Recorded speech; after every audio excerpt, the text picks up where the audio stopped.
Moselle déracinée, où les Mosellans ont rendez-vous avec leur histoire. L'Ordre national du mérite, via sa section Moselle, a été partie prenante du projet Moselle déracinée lancé par le Conseil départemental de Moselle. Entre septembre 1939 et avril 1941, une partie importante de la population mosellane a été déplacée ou expulsée. Plusieurs compagnons ayant vécu ces terribles événements témoignent. Ils avaient à l'époque entre 3 et 12 ans. Au nom de notre association, je les remercie sincèrement d'avoir accepté de réveiller ces épisodes douloureux de leur enfance.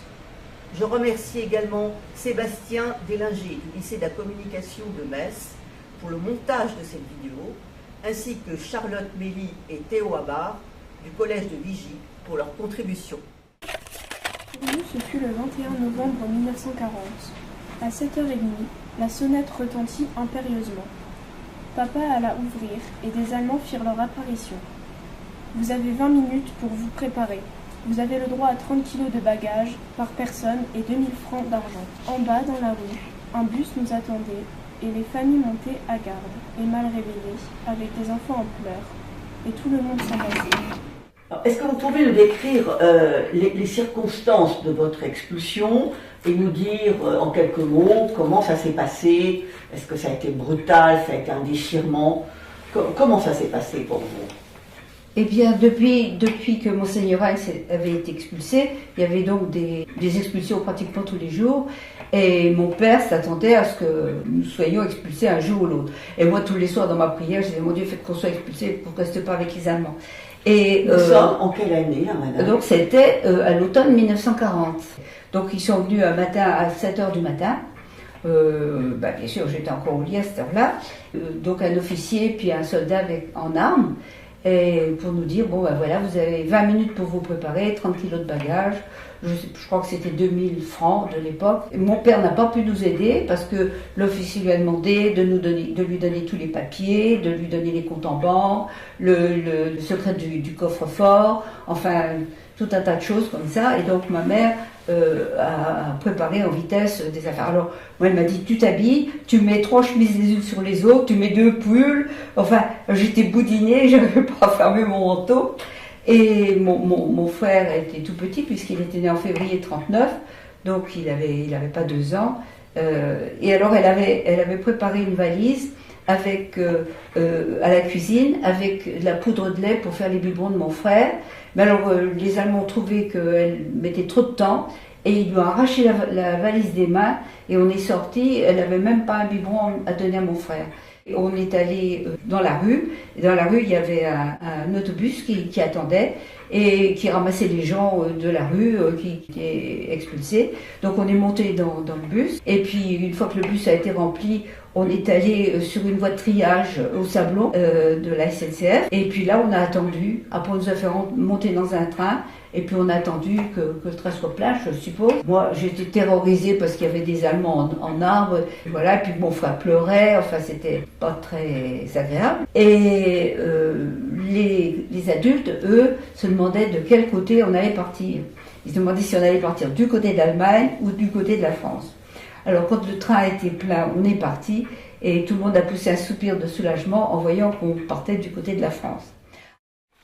Et en 48 heures, il a fallu, avec 20 kilos de bagages et 2000 francs si on en avait, être prêt à partir. Mais on nous a posé la question de savoir si on voulait aller en France ou en Allemagne. Et l'ensemble du village de Mardigny, là où je suis né, 130 habitants, l'ensemble a choisi la France. On a tout quitté, tout le monde a tout laissé. Il y avait 4 fermes importantes à Mardigny.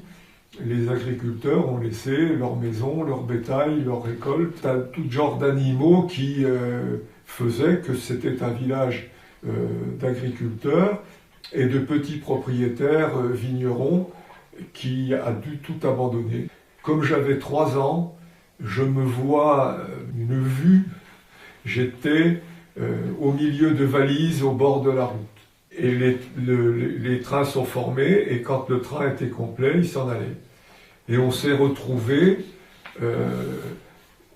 avec des habitants de villages de la Seille ou des environs, Marieul, Sileny, Cheminot, Louvigny, Pagny-les-Gouins, tous ces villages-là étaient dans le même train qui, in fine, après 4 jours de voyage, est arrivé à Auch dans le Gers. Suite à la liste, on savait qu'on était expulsable. Donc le 14 novembre, les Allemands sont passés à la maison pour nous dire qu'il y avait un car qui passait à 14h et que ce car nous amenait à la gare de Metz.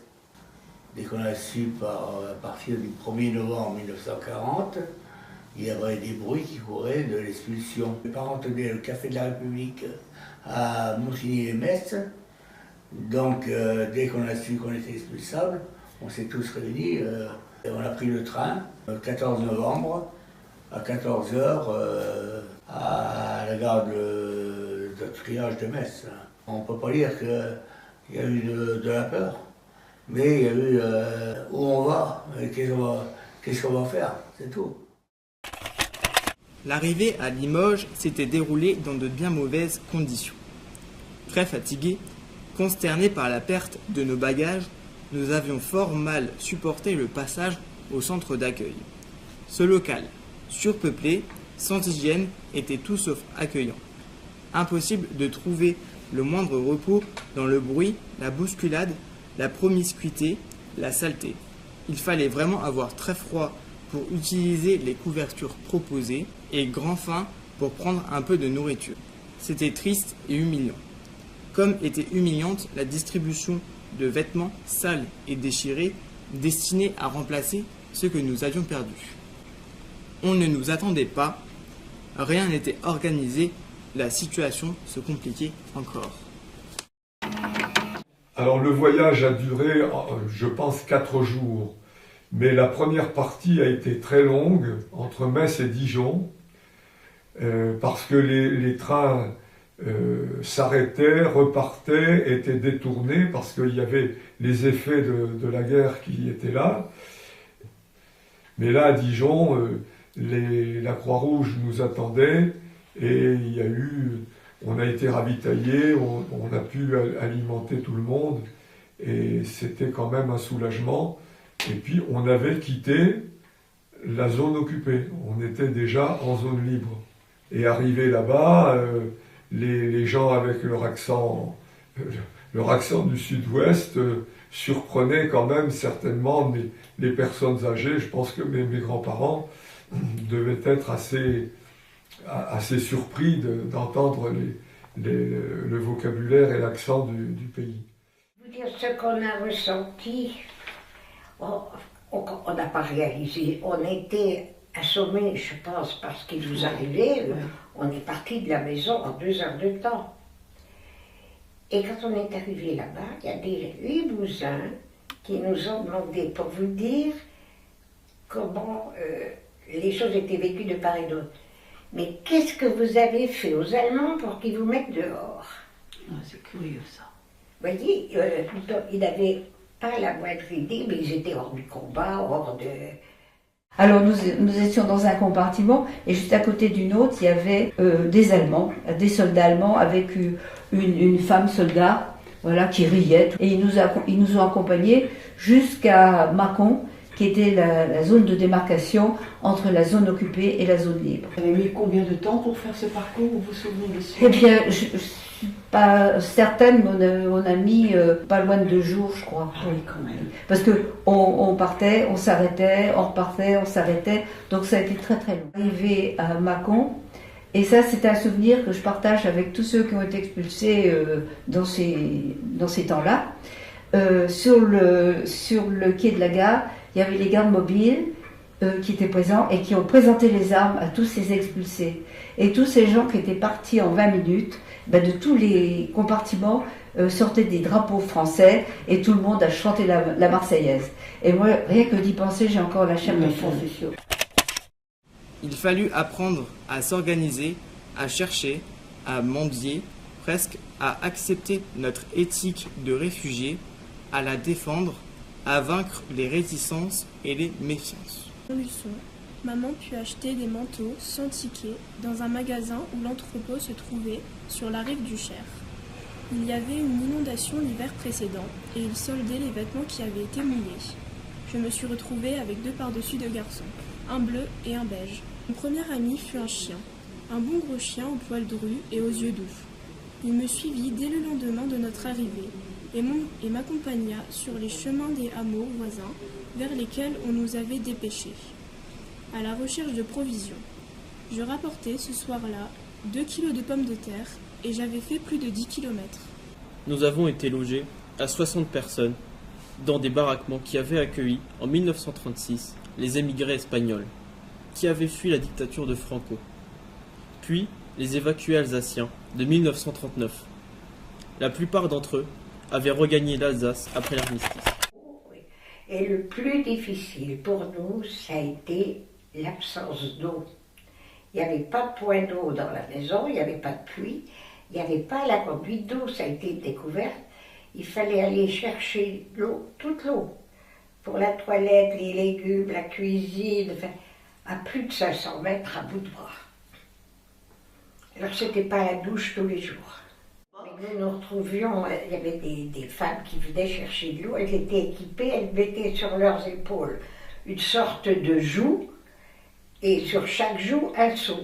Et ça nous a été dur. Et puis, pour faire la cuisine, une vieille cuisinière qui ne fonctionnait pas, et la cuisine à l'âtre. Et en plus, il ne faut pas oublier qu'à Nantes, c'était un pays qui était assez religieux, c'était pétiniste en plein. Hein. Alors, il ne fallait pas tellement parler de la situation, de notre situation. Hein. On était un peu isolés. On n'allait pas dire aux gens, nous, on est des réfugiés qui viennent de Metz, surtout avec un nom comme Muller. Enfin, en ce qui nous concerne, on a été emmenés à Ussel. Donc, on est arrivé à Ussel bien 2 jours et demi après, quoi. Et à Ussel, alors le maire a donné des bons de logement à tous les expulsés. Et nous, on avait un bon. On était chez un tailleur.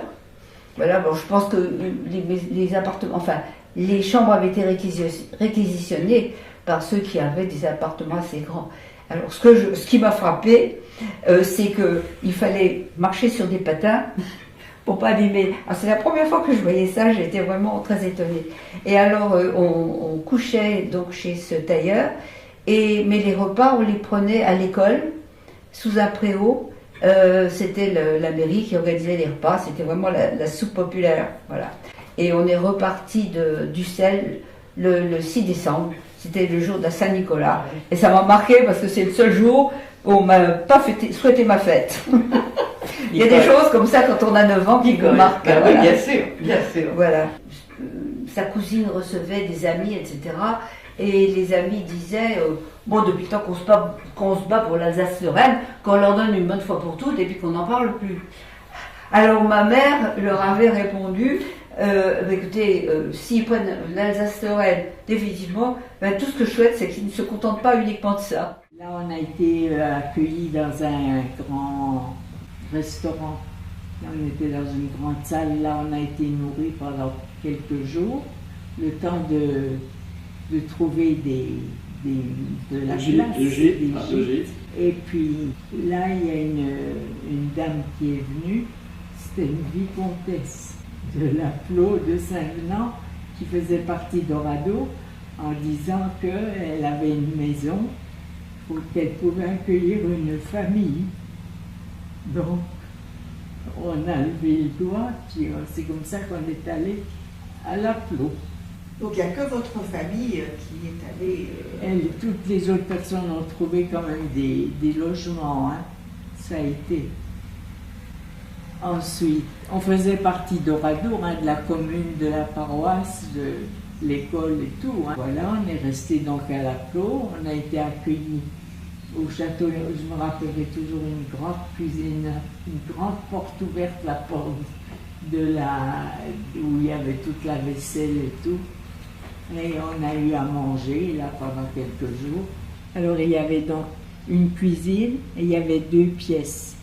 Alors la cuisine, mes parents y dormaient. Ensuite, il fallait sortir et puis on avait 2 chambres. Les garçons, on était 2 frères et 4 sœurs. Alors on dormait dans des lits à 2, quoi. Nous sommes arrivés avec une autre famille de Mardigny à Saran, dans le Gers. Saran, un village moyenâgeux qui aujourd'hui encore vit entouré d'un haut mur et de remparts, etc.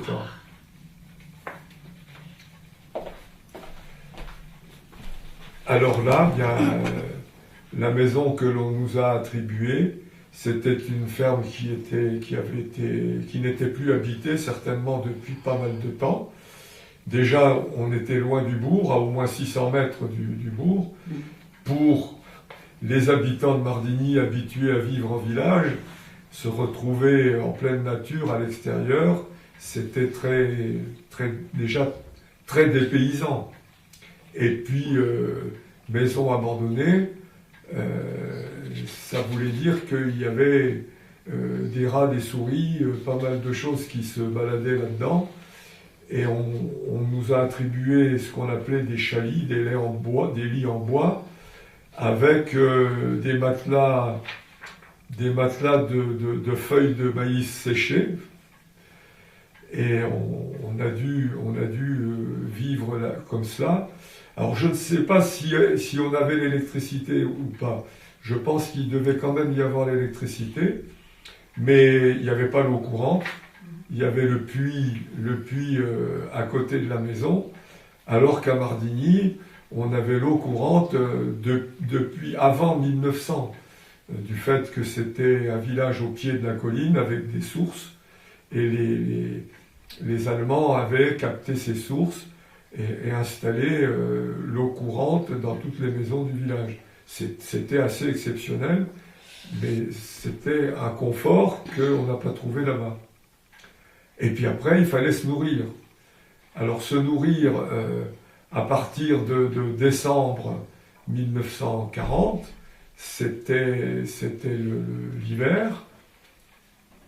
On a vécu grâce à ce qu'on appelait l'entraide nationale. On recevait de la nourriture, etc. Et puis des vêtements. Au départ, il fallait faire la cuisine dans une marmite suspendue à une crémaillère dans une cheminée, alors que les bonnes cuisinières que l'on avait déjà en fonte à Mardigny et dans tout le secteur de Moselle, il y a longtemps qu'on ne savait plus ce qu'était le feu dans l'âtre. Nous sommes donc revenus à Metz au début des vacances de Pâques 1945, en taxi, toujours à gazogène, car les communications étaient difficiles. Le 8 mai 1945, nous étions en classe lorsqu'on nous annonça que l'armistice était signé et que cette horrible guerre était enfin terminée. On nous donna un jour de congé. Ici et là, les gens tentaient de se restaurer, de se reposer un peu. Notre étape se prolongea, tout comme notre voyage. Les transports n'étaient pas réorganisés, les liaisons ferroviaires non assurées, ce fut enfin le terminus, la Lorraine retrouvée. On sentait comme une fêlure dans la population, séparant ceux qui étaient partis et ceux qui étaient restés. Il y eut de propos maladroits, des paroles blessantes, des reproches, des accusations, des gens malheureux de part et d'autre. Nous sommes chez nous, et pour la seconde fois, on repart à zéro. Pendant notre exode, qui a duré 4 ans, un homme a symbolisé pour nous l'espoir du retour. C'est la seule personne qui nous a dit, dans les années sombres de 1941 et 1942, que les Alliés gagneraient la guerre, que la France serait libérée. Cet homme, c'est le général de Gaulle. Et nous, on est rentrés en mai 1945. Alors les hommes ont eu l'autorisation de partir, de venir voir les habitations, parce que Oni a été détruit à 80%. Alors on peut dire que les gens, à leur retour, n'avaient plus d'habitation, n'avaient plus rien pour se loger. Lorsque nous sommes rentrés, on allait au collège moderne. Et la plupart de la classe, sur 24 de la classe, et 21 qui ne savaient pas parler, qui ne savaient pas le français. Donc, ils parlaient en allemand la moitié du temps. Ils parlaient en allemand. Nous, en français, on ne comprenait rien. Donc, nous sommes partis de Saint-Sylvestre, avec un peu le cœur gros quand même, parce que c'était pas une merveilleuse sécurité dont nous jouissions, mais on était installés, on avait des relations, on avait nos habitudes, et on repartait, je sais pas, j'ai dû dire plus loin, comme si on sentait que ce qu'on espérait, on l'aurait pas. Je sais pas, enfin, bref, nous sommes partis, ça a été long, parce que les voyages n'étaient pas organisés. Je vous ai dit, on a fait un arrêt à Paris, à la gare de l'Est, un arrêt folklorique. Ça a duré, je ne sais pas combien de temps. Et puis, finalement, le train, pas jusqu'à Metz, jusqu'à Conflans-Jarny, parce que Metz, c'était encore l'Allemagne. Et quand nous sommes arrivés à Conflans-Jarny, le monsieur que mes grands-parents avaient dépêché pour venir nous récupérer avec nos bagages, nous a dit, mais nous n'allons pas à Verneville. Non pas parce que c'est au-delà de la frontière, mais tout est détruit. C'est-à-dire qu'en descendant du train, alors qu'on se disait on va rouvrir la porte de la maison, on a appris qu'il n'y avait plus de maison.